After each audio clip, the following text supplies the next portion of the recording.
Mr Whittaker, a short story by R. E. Langell. Marcus Whittaker was a good man. Should you have chanced upon him during your daily routines, you would have thought him to be an upright and righteous type of fellow, who was always ready to lend a hand to any in need. In fact, should you have been interested to know him at all, you would not have found a single person among the several dozens who knew him who would say or could say anything negative or disparaging about his character.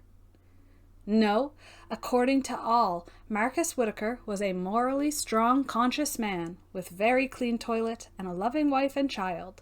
He was a good neighbor, a wonderful polo player, a devoted husband and father, and an educated, well-versed man.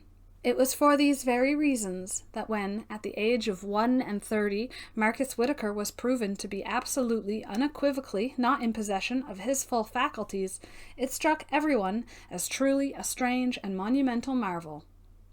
But where did such insanity begin? When did it become clear to him that he was not of functional sound mind?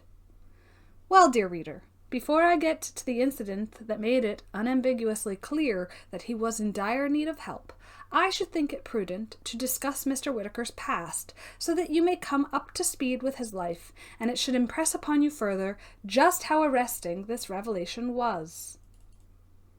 When Marcus Whittaker was but a small boy, he spent a godly amount of time in the garden playing with his imaginary friend Johnny Warshaw. There is nothing so very alarming in this, in that most children create and imagine playfellows for themselves when no real ones are to be had. However, Marcus never once acknowledged that his friend was fanciful, and indeed poured all of his love and feeling into that relationship, as one might do with a real person of flesh and blood. He could be heard different times commenting on Johnny's poorly shoes, or his choice in knickerbockers, or any such fancy that would take him that day. But it was never listened to with anything approaching worry, as it was such a very common thing for lonely children to do. As he aged, so too did his visions. He has reported to me in conversation that he saw his first fairy at the age of 12. Now, dear reader, these are not the type of approachable-looking fairies that J. M. Barrie described in his novel Peter Pan.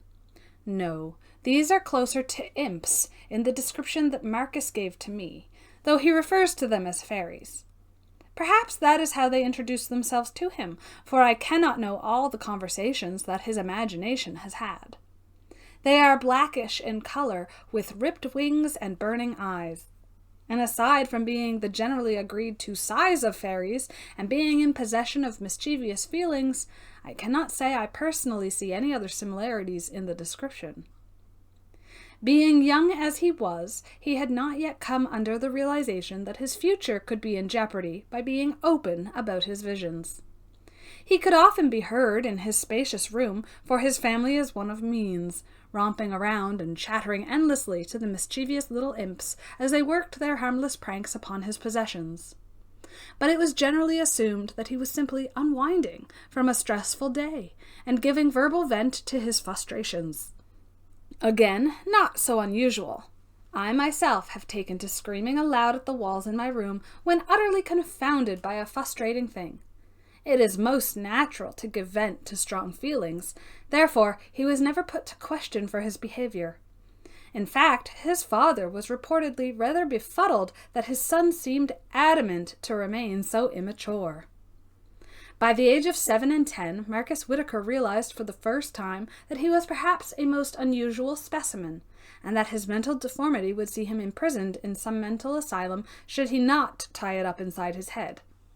After all, his mother surely would have swatted at the imp who tugged at her hair every evening as they conversed, should she have but felt the pulling. And his father would certainly have sent off the gremlin who was living in his shave-kit by now, had he but seen the creature even once. Therefore, Marcus Whittaker decided upon his rule to absolutely not respond to the various visions if the people around him did not. If only his rule had been further fleshed out. If only he had added several addendums and provisions, he should not have broken down publicly in such a spectacular way as he did at that garden party in May. but I dare say this rule got him through the remaining youth that was given him and helped in procuring a most normal and natural flow of life. So much so that he fell in love and married a beautiful woman, had a most wonderful son, and dealt with his father's untimely death and procured the manor house and estate for himself in good order. He has ever been a tyrant with his money, leading the way for other gentlemen in how to manage personal affairs in a most becoming way. He chose to keep his mother on, rather than sending her away when his father died, which garnered him all types of amicable feeling from the local women, and he gave a generous allowance to his family for luxuries, while he himself stayed tight to a budget. Indeed, all was well and good, and should he seem to zone out or to be looking over your shoulder in conversation, it was ascribed to him as being rather a genius. For only two types of people are allowed to stare into space or seem to be watching something that the rest of us cannot hope to see, and that is brain-sick people and geniuses. As he was such a star at everything else, such a paragon of normalcy, it was assumed that he was a mastermind. A rather clever trick of his illness in all truth to have masqueraded so long as intellectual prowess. And perhaps he is a genius in that regard. The brain is such a mystery, as is the otherworldly. Stories of impish fairies and goblins are passed on to children as something fun and entertaining, though most of the stories are rather grim from an adult perspective. And most children will tell you that they've seen a fairy or two, and we, as adults, will indulge the fancy. But what if they are correct? And it is us, who have decided that imps can't possibly exist, who are wrong. I digress, of course, because I find it so utterly baffling and difficult to wrap my own mind around the fact that Marcus Whittaker could belong to the group of people in society who are considered bereft of their faculties. But whether he is a genius or deformed, Marcus Whittaker was and remains an enigma, not only to the science community who administers his care now, but to those who have kept up relations with him following his outburst and incarceration on 21 May. You see, dear reader, I had the misfortune of being in attendance that day. I am a dear friend of the family, having met both Mr. Whittaker and Mrs. Whittaker some years ago on a cruise. We supped together every night and went ashore those myriad exotic places as three adventurers in the best of spirits. The trip left us with long impressions of mutual respect and amicability, and it was impossible not to keep up the relation once safely ensconced back in England's safe bosom. Therefore, I was cordially invited on the 21st of May to Mrs. Whittaker's garden party. She had just planted some wonderful begonias, and her English roses were beginning to bud, so you see, a celebration seemed apt on her end. It had been some months since I'd seen them, as I had been in the Congo, researching a paper for a prominent journal I occasionally write for. I admit to arriving with some excitement. I was eager to enter a discourse with Mr. Whittaker on several novels and papers that had been published, and I was ready to be charmed by Mrs. Whittaker's natural grace and hostess abilities. There were several couples in attendance, among them of note Mr. Dryer and Mrs. Dryer. He is a politician, and she a poet, who had been making some noise in the world of late. The Admiral and his wife were also present, though I must confess to not knowing their names. He is rather odious, and she was vapid and shallow. I find their presence grating. But he is connected to the family in some way, and therefore worms his way into most social gatherings with his worn-out stories of seafaring. I dare say they think poorly of me as well, for they avoid me most graciously in most circumstances. A few other friends and family members were present, milling about and having a general good time of it when the calamity occurred. You see, by sheer coincidence, or perhaps by design, at the very moment the table carrying several sweet confections toppled over, Mr. Whittaker was in one of his usual moods where he stares off at nothing. He happened to be watching several fairies attempting to overturn the very table that collapsed, in reality, due to a poorly bolted leg. He wasn't paying them much mind, aside from a passing interest in their efforts, until the table indeed did crumble.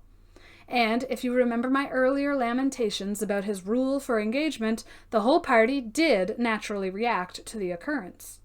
And who could have expected him to remain calm under such circumstances? To poor Mr. Whittaker, it did seem as if the fairies had toppled the table, and as everyone was bustling around, it must have seemed to him that his fears had been allayed. He was not crazy, for here surely was the proof. And he could not contain himself. With quivering excitement, he relayed what he'd seen at the very moment that it was discovered to be a bummed leg by Mr. Dryer. The heartache, the sorrow! He could not think fast enough, or surely he might have recovered himself by suggesting the joke in his statement. So many times these things can be blamed, and are readily so, on indigestion or poor sleep. So many things can affect the mood and disposition of a person that it is a comfort to know that an inflamed intestine might be the cause of our irritations and instabilities. But in the unfortunate case of Marcus Whittaker, it all rather clicked into place for everyone so quickly that he would not have been able to recover even should he have tried. Rather than recover, he instead flew into a fit of insanity, fully blown and likely overdue. Tears ran over his shapely face. He tore at his brown hair and doubled over in passionate horror. It took not 5 men to arrest his self-destruction, and he was promptly committed, ironically for 31 days, to a local hospice to ascertain the limits of his ailment. The sun seemed cold that day, upon reflection. It was still too early for an out-of-doors occasion.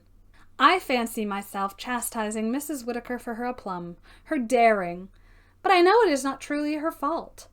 Perhaps Marcus had seen that the bolt was undone on the leg, and his imaginings did the rest for him. It is hard to know for sure, for he himself can shed no light upon it. He saw what he saw when he saw it, and it was nothing short of cruelty that his supposed relief should have been a fallacy, a mere contrivance of his mind yet again. And my friend, should you go and visit Mr. Whittaker in the hospice, you shall only be further confused by that enigma, that irretrievable puzzle. For you will find him in their gardens, sitting in finery on a bench, with a book in his hand. And should you sit and talk with him, you will find logic in his ideas, a soundness in his principles. He will converse with you on politics and science and any current event that you should name. And should you pay the closest of attention, you may notice his eyes wander to your collar, or just above your hat while you are speaking. But you might not think much of it, for whose eyes are not wandering in a conversation of any good length? So you will dismiss it, for his rebuttal when you finish speaking will be crafted to the utmost, and will display such an intellect as you have not encountered before. So you will inevitably seek out the doctor when your 10 and 20 minutes are up, and you will ask her how he could possibly be still in their care, how he could be deemed unfit and in want of a brain. And she will smile sadly and shake her head, and she will remind you of the moments when his eyes wandered to your collar or to your hat, and she will say, "He will come speak to me later of the fairies that tormented your collar all the while, or of the imp that pranced on the brim of your hat." So you see, dear reader, he is in fact still seeing those little devils, and I should think they will be with him for all his life. But I cannot help but wonder what I should have thought had I heard his revelation with the ears of a child. For a child certainly would not have seen anything in it to be feared or condemned. They may have asked him for how many offenders it had taken to topple the table, or if they had names, and where were they now. For a barrister must surely try them for their crimes. They had ruined so many sweet treats that one should think that the worst loss of the day. A child would have been the ideal candidate for poor Mr. Whittaker's rambling that day. One such as his young boy might have done, who is of an age where he runs the grounds with his own imaginary friend. But do not fear, good reader, for I have visited at length with both father and son, and can report with all haste that the son exhibits only what is normal for a lonely boy his age. He does not stare off into the distance and see fairies, and he is quite sure, if pressed, that his imaginary friend is just that, imaginary. He does not ascribe any real feeling to the figment that he discusses toys with openly, or plays tag with in the garden, while I sit with his father on the bench at the hospice. And should you decide to watch Mr. Whittaker from afar, as a bird watcher might watch a rare specimen, you should notice something else truly strange and magnificent. Johnny Warshaw is back. Sometime in high school, perhaps when he realized he was quite mad, Marcus Whittaker dismissed Johnny, though he will tell you that Johnny simply moved to America and subsequently went to law school, and that is what makes up for his absence. They are often alone on that bench, discussing the novels Marcus is currently reading, because so too is Johnny reading the same book at that very moment, and what a grand coincidence it is! So they will discuss at length and with animation their happy pursuits. Johnny is the only creature that Mr. Whittaker will not admit to being false, and I quite envy their relationship. It is as pure a friendship as can be, and what novelty to have a friend so interested in all the same things. He will always have a partner, which warms my heart, for in a week I am off to Belgium for some more work and will be unable to visit him further. A last note on the character of Johnny Warshaw, my dear reader. There was a Johnny Warshaw who went to America around the appropriate time and afterwards studied law. I can find no further information on him aside from his name being recorded in that school roster and ledger. There is no one who can attest to him being a person they met or whom they shared a beverage with. It is rumored that the man came back to England a month or so ago, and yet there is no way to track this man down, and I have exhausted my available resources searching. Make of that what you will. It was only ever my intent to share the sad and strange story of Mr. Marcus Whittaker, and to that end I feel I have done justice to his person. Marcus Whittaker was a good man. The end. This has been the reading of the short story Mr. Whittaker by R. E. Langell.